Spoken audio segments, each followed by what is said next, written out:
Hello दोस्तों, ये है हमारी राजस्थान ट्रिप का छठा दिन और हम लोग आए थे बीकानेर घूमने के लिए। बीकानेर राव बीकाजी ने बसाया था सन 1488 में और यहाँ जूनागढ़, गजनेर पैलेस, संग्रहालय, रामपुरिया हवेली, भांडासर जैन मंदिर, लालगढ़ पैलेस म्यूज़ियम, गंगा स्वर्ण जयंती म्यूज़ियम, ऐसी काफ़ी सारी सुंदर सुंदर चीज़ें हैं देखने के लिए। किला हम लोग कल घूमने के लिए जाने वाले हैं। आज हम लोग जा रहे हैं गजनेर पैलेस, जो कि बीकानेर से 34 किलोमीटर दूर है।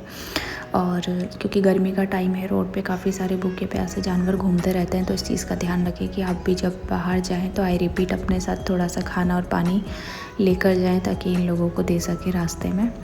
और इसे पानी पिलाने के बाद हम लोग निकल गए गजनेर पैलेस के लिए। रास्ते में एक गांव पड़ा, गांव का नाम आई थिंक गजनेर ही होगा या फिर कोई और गांव है, आई डोंट नो क्या नाम था इसका। इसे क्रॉस करते हुए हम लोग पहुंच गए गजनेर पैलेस। बाहर से काफ़ी ग्रीनरी दिखाई दे रही थी और ये कुछ वाटर टैंक्स बने हुए थे बाहर, शायद ये वाटर के स्टॉक के लिए रखे जाते थे पहले के टाइम पे। काफ़ी ग्रीनरी और शांति थी यहाँ पर। और गजनेर पैलेस की स्थापना 1784 में महाराजा गज सिंह जी ने की थी और 1888 से 1943 के बीच में महाराजा गंगा सिंह जी ने इसका काम पूरा करवाया था। ये गजनेर झील के किनारे बना हुआ है, जो कि काफ़ी सुंदर झील है और इसमें बहुत सारी बर्ड्स भी थी। और नवंबर से मार्च के बीच में भी यहाँ पे काफ़ी सारी और बर्ड्स आ जाती हैं, क्योंकि ये घूमने का सीज़न होता है। ठंड के टाइम पे ये जगह और ज़्यादा सुंदर हो जाती है। ये गजनेर झील के किनारे है और ब्रिटिश टाइम में इसे लॉन्च के रूप में यूज किया जाता था। ईस्ट इंडिया कंपनी के टाइम पे वायसराय जब भारत आए तो यहाँ शिकार भी हुआ करते थे और हॉलीडेज़ भी स्पेंड हुआ करते थे। ये पूरा एक रेस्टोरेंट था वहाँ का, काफ़ी सुंदर रेस्टोरेंट था और काफ़ी महंगा भी। हम लोगों ने यहाँ पे कवर ले लिया था, क्योंकि वहाँ का जो टिकट है 250 पर पर्सन था, पर 1000 रुपीज़ में आपको रेस्टोरेंट में कुछ कवर भी मिल जाएगा। वहाँ पे थोड़ा सा मौत का खेल खेलने के बाद और वहाँ का कुछ हद से ज़्यादा महंगा खाना खाने के बाद हम लोग यहाँ से निकल गए बाहर की तरफ घूमने के लिए।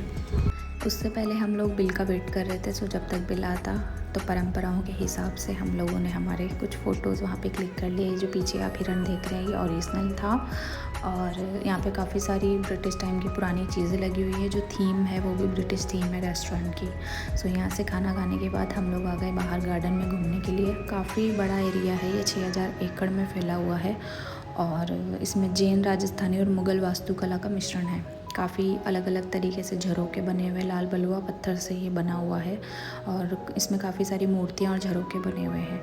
ये एक होटल भी है और यहाँ पे होटल में रहने का जो किराया है वो वन डे का 8000 से 10000 के बीच में है। तो हम लोगों को यहाँ स्टे नहीं करना था, हम लोग सिर्फ यहाँ पे विज़िट करने के लिए आए थे। यहाँ पे आप विज़िट भी कर सकते हैं और चाहें तो स्टे भी कर सकते हैं।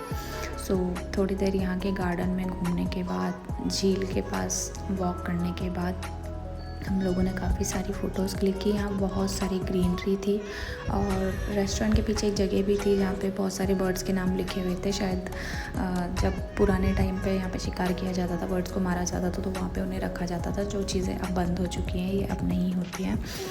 यहाँ पे एक बार था जो कि सीज़न के टाइम पे ओपन हो जाता है या फिर यहाँ पे बहुत ज़्यादा भीड़ हो जाती है, क्योंकि हम लोग ऑफ सीज़न गए थे तो यहाँ पे हमारे अलावा कोई भी नहीं था, तो हम काफ़ी शांति से घूम पाए, फ़ोटोज़ क्लिक कर पाए। इसमें बहुत सी चीज़ें हैं घूमने के लिए, जैसे डूंगर निवास, चंपा निवास, गुलाब निवास, मंदिर चौक, ये सब देखने के लिए ख़ास है। जो मंदिर चौक है वो सदियों पुराना बताया जाता है। वहाँ पे एक बरगद का पेड़ भी है और यहाँ पे जहाँ मैं खड़ी हूँ उसके पास में एक बहुत ही पुराना प्राचीन मंदिर भी है। गजनेर पैलेस को रेगिस्तान का ताज भी कहा जाता है। इसके आसपास काफ़ी चीज़ें हैं घूमने के लिए। यहाँ पे वाइल्ड लाइफ सेंचुरी भी है और यहाँ पे जंगल सफारी है, ऊंट सफारी है। रेगिस्तान के बीच में बसा हुआ बहुत ही ग्रीन पैलेस है ये, बहुत सुंदर है। यहाँ पे हर जगह फ़ोटो लेने का मन करता है और शांति, उसके अलावा ग्रीनरी और ठंडाई भी यहाँ पे बहुत है। इतनी गर्मी में हम लोग गए थे, फिर भी वहाँ पे हमें इतनी गर्मी महसूस नहीं हो रही थी, क्योंकि चारों तरफ पानी और पेड़ पौधे वहाँ पे थे जिनको बहुत अच्छे से मेंटेन करके रखा हुआ था। वहाँ पे हमने 2-3 घंटे स्पेंड किए और ये टाइम कैसे निकल गया पता नहीं चला।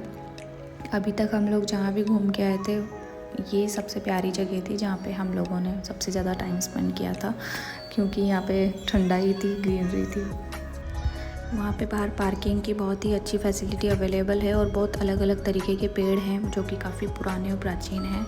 आप जब वहाँ जाएँ तो वहाँ पे 250 पर पर्सन टिकट है। गूगल पे 100 लिया हुआ है बट वहाँ पे 250 पर पर्सन टिकट है। और आप चाहें तो कवर ले सकते हैं जो कि 1000 का होता है।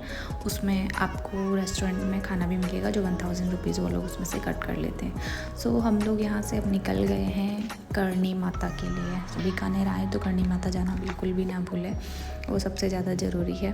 तो हम लोग अभी जा रहे हैं करणी माता दर्शन के लिए, बट हमारे साथ अभी आगे एक भूल जो मुझसे ही हुई थी वो होने वाली है। हमें लगा था कि हम लोग करणी माता दर्शन करने के लिए जा रहे हैं, बट मैंने गूगल मैप पे एड्रेस डाला था करणी माता मंदिर और वो एड्रेस गलती से मैंने बीकानेर का ही डाल दिया था। सो हम लोग गजनेर पैलेस से घूमकर बीकानेर की तरफ ही जा रहे हैं और ये बात हमें पता नहीं है। ये बात हमें पता लगने वाली है बीकानेर पहुंचने के बाद। सो गूगल मैप ने हमें वापस पहुंचा दिया है बीकानेर की करणी पैलेस वाली गली में। सो अब करणी माता का नाम मुँह से निकल चुका था तो उनके दर्शन तो हम नहीं छोड़ सकते थे। तो हम लोग फिर से बीकानेर से करणी माता दर्शन के लिए निकल गए। रास्ते में बहुत ही सुंदर मौसम हो गया था, बादल छाए हुए थे, बीच में फिर से धूप आ गई। और करणी माता मंदिर बीकानेर से 30 किलोमीटर की दूरी पर पड़ता है और ये दक्षिण दिशा में है। देशनोक नाम है उस गांव का जहाँ पे ये मंदिर है। करणी माता बीकानेर राजघराने की कुल देवी भी हैं। सो मौसम रास्ते में बहुत ही सुंदर हो गया था, काफ़ी ठंडा मौसम हो गया था। हमें लगा था तूफ़ान आने वाला था क्योंकि उस टाइम पे अलर्ट था कि राजस्थान में तूफ़ान आ सकता है, जो कि हमारे रहते हुए तो नहीं आया और हमारे आने के बाद भी शायद नहीं आया। रास्ते में बहुत तेज़ बारिश शुरू हो गई थी, काफ़ी टाइम बाद ये बारिश हुई थी।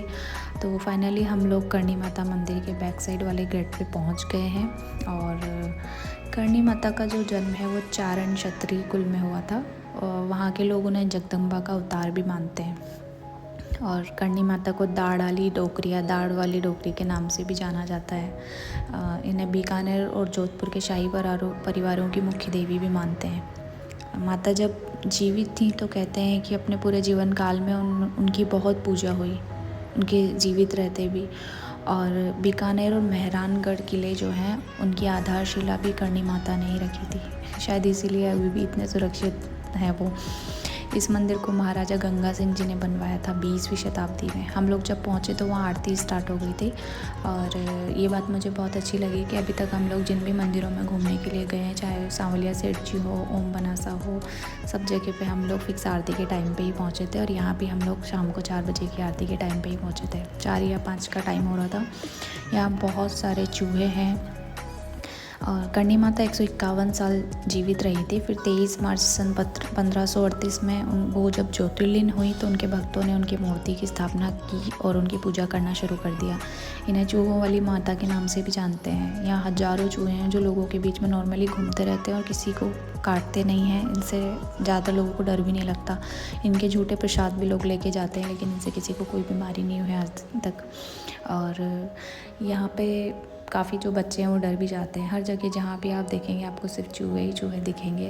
और कभी कभी तो ये आपके हाथ पैरों पे से भी चढ़कर निकल जाते हैं क्योंकि लोगों के बीच में रहने की आदत हो गई। और सबसे ज़्यादा खास है यहाँ पे ये सफ़ेद चूहा जो आप देख रहे हैं। इसको देखने के लिए घंटों लाइन लगाते हैं लोग, और हम लोग भी काफ़ी देर से खड़े थे।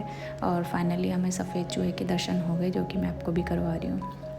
यहाँ से दर्शन करने के बाद हम लोग वापस बीकानेर आ गए। सो हम लोग सिर्फ बाहर से एक बार जूनागढ़ फोर्ट को देखने वाले थे क्योंकि दूसरे दिन हम इसे घूमने जाने वाले थे। तो हम बाहर से इसका एक बार एड्रेस देखने गए, जो कि रात को बहुत ज़्यादा सुंदर लग रहा था बाहर से देखने में। ये आई थिंक अभी तक का हमारा पहला ऐसा किला होगा जो ज़मीन पे बना हुआ है, किसी पहाड़ी पर नहीं है। तो हमें ज़्यादा चढ़ना नहीं पड़ेगा, हम लोग ग्राउंड फ्लोर पे पूरा किला घूम लेंगे। सो इसके बाद हम लोग, मेरे हस्बैंड जो कि रघुवीर सिंह जी, उनके कुछ दोस्तों से मिलने के लिए गए। ये तो मैं उनका वेट कर रही थी और ये 2 लोग मेरी रक्षा के लिए वहाँ आए। फिर वहाँ के जो फेमस पान वाले हैं, मूलसा पान वाले, मूलसा एंड फूलसा, 2 ब्रदर हैं, ये काफ़ी फेमस है। यहाँ पे हम लोग पान खाने के लिए गए। उसके बाद हम लोग होटल रूम में आए। बाकी की वीडियो नेक्स्ट ब्लॉग में। बाय।